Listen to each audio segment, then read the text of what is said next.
이스라엘 집이 베델을 의뢰함으로 수치를 당한 것 같이 모압이 그못으로 말미암아 수치를 당하리로다.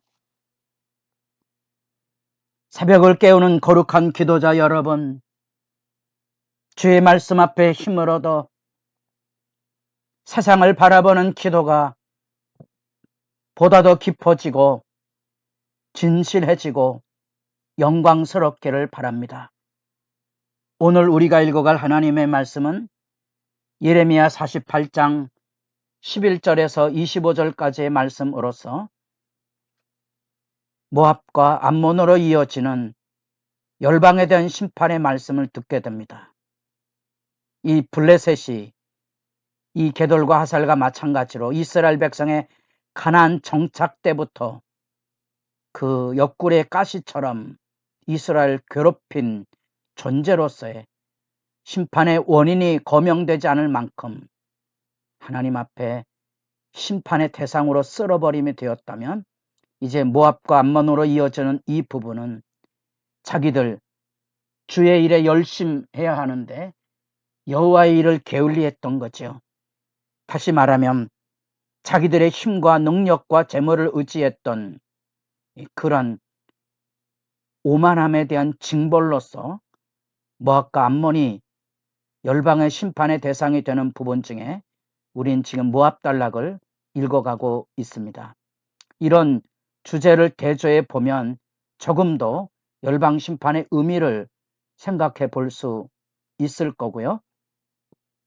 우리가 만약 지금 약속의 땅 가나안 땅에 있는데 우리가 하나님 앞에 언약을 어기고 심판을 받아 바벨론 포로로 끌려가는 입장이라면 하나님께서 자기 백성을 이 막대기들로 이스라엘 백성들을 징벌하고 징계하신 것 아닙니까?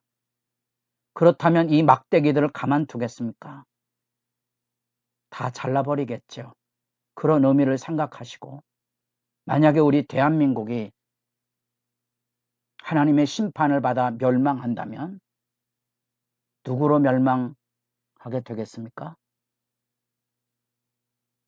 북한을 주세력으로 하지 않겠습니까? 그래서 나라가 망한다면 하나님께서 북한을 가만두시겠습니까?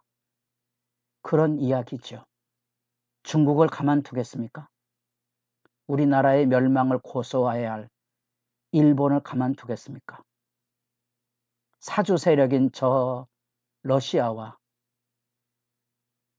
우리나라에 대해 중요성을 바르게 인정하지 못한 미국에 대한 아쉬움을 하나님께서 징벌하지 않겠습니까? 그 시각입니다.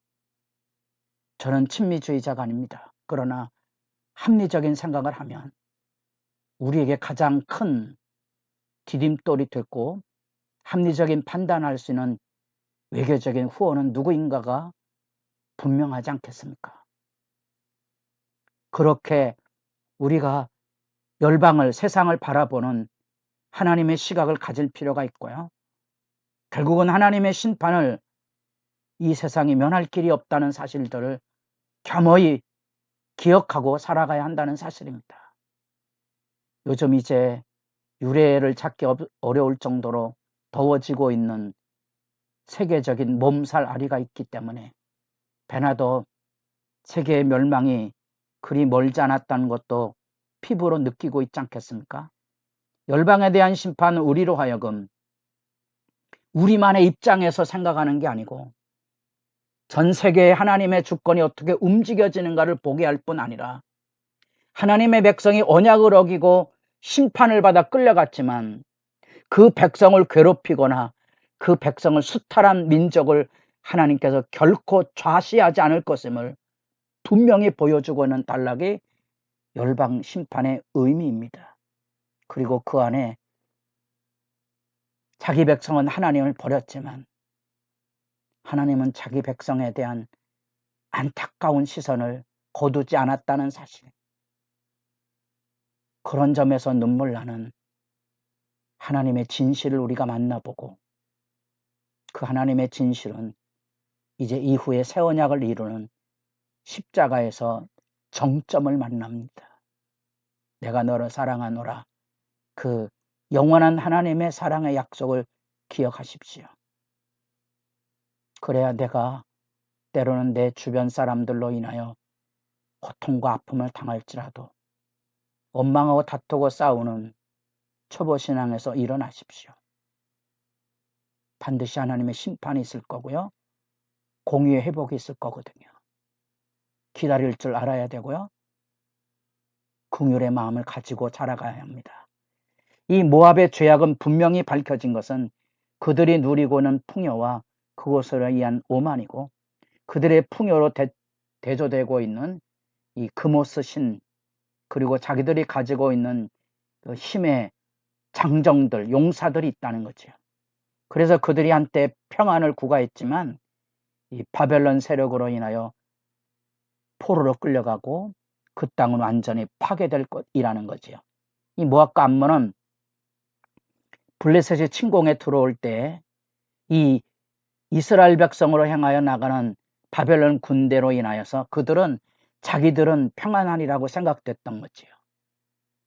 그래서 이스라엘 멸망을 고소했던 겁니다. 즐거워했던 거지요. 그러나 그들도 예외 없이 이 바벨론 세력 앞에 비참하게 무너질 거거든요. 그 모압의 죄악을 고발하는 내용이 13절에 있습니다. 이스라엘 집이 베델을 의뢰함으로 수치를 당한 것 같이. 이스라엘 집이 베델 뭘 의미하고 있습니까? 북이스라엘이 베델과 단에다가 우상 신상을 세워놓고 그 하나님 대신에 그들을 섬겼던 이 죄악상, 이스라엘이 멸망할 수밖에 없었던 그 비극의 근원에 이 베델 신당을 기억해내고 바로 모압이 그모스 신당을 세우고 그들로 인하여 자기들은 영원할 것이라고 생각하는 그것에 대한 하나님의 심판이 여기 들려지고 있다는 사실입니다. 14절 너희가 어찌하여 말하기를 우리는 용사요 능란한 전사라느냐. 만군의 여호와라 일컫는 왕께서 이와 같이 말하노라 모압이 황폐하였도다. 우리가 블레셋을 통하여 여호와의 칼이여 하나님의 주권적인 심판을 일깨웠다만 여기 모압에게는 여기 만군의 여호와라 일컫는 왕께서 이 모압에 대한 심판을 주도하고 계심을 선연히 열러지고 있습니다.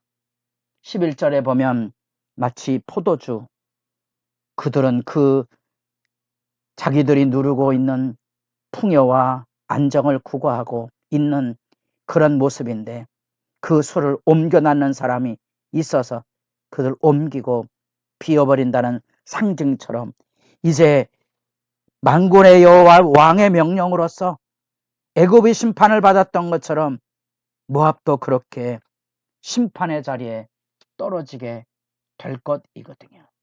17절 16절 모압의 재난이 가까웠고 그 고난이 속히 닥치리로다. 그의 사면에는 모든 자여 그의 이름을 아는 모든 자여 그를 위로하며 말하기를 어찌하여 강한 막대기 아름다운 지팡이가 부러졌는가 할지로다. 여기 위로한다는 말이 사실은 애도하는 거 아니겠습니까? 강한 막대기 아름다운 지팡이가 부러진다는 사실이죠. 열방심판의 여호와의 주권의 의미를 생각하시면 비교적 어려운 열방심판 안에서도 우리는 분명한 하나님의 뜻과 하나님의 열심을 그리고 하나님의 영원한 진실을 만나볼 수 있습니다.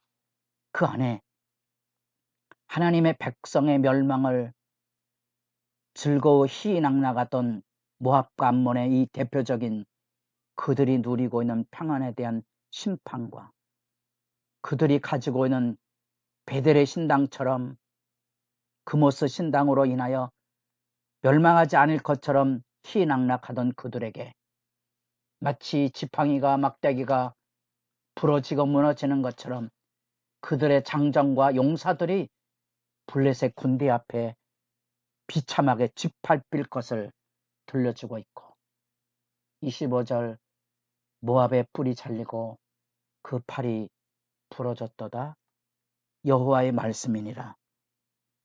모압 왕가의 멸망에 대한 하나님의 심판이 이 모압 족속에게도 들려지고 있다는 사실입니다. 그래서 예레미야가 1장에 열방의 선지자로 세움을 받는 거지.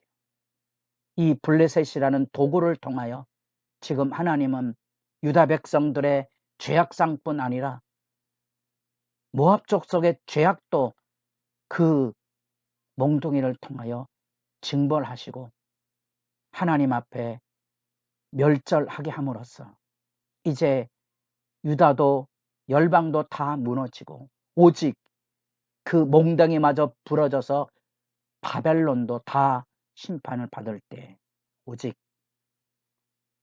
여호와의 일을 게을리하는 자는 저주를 받을 것이란 것처럼 여호와 일에 참여하는 사람들 애굽의 멸망에도 이 열방의 멸망에도 마치 유다의 멸망처럼 남은 자들이 여호와의 심판을 기억하는 사람들이 주께로 돌아올 수 있는 길을 예레미야의 예언은 열고 있다는 사실입니다.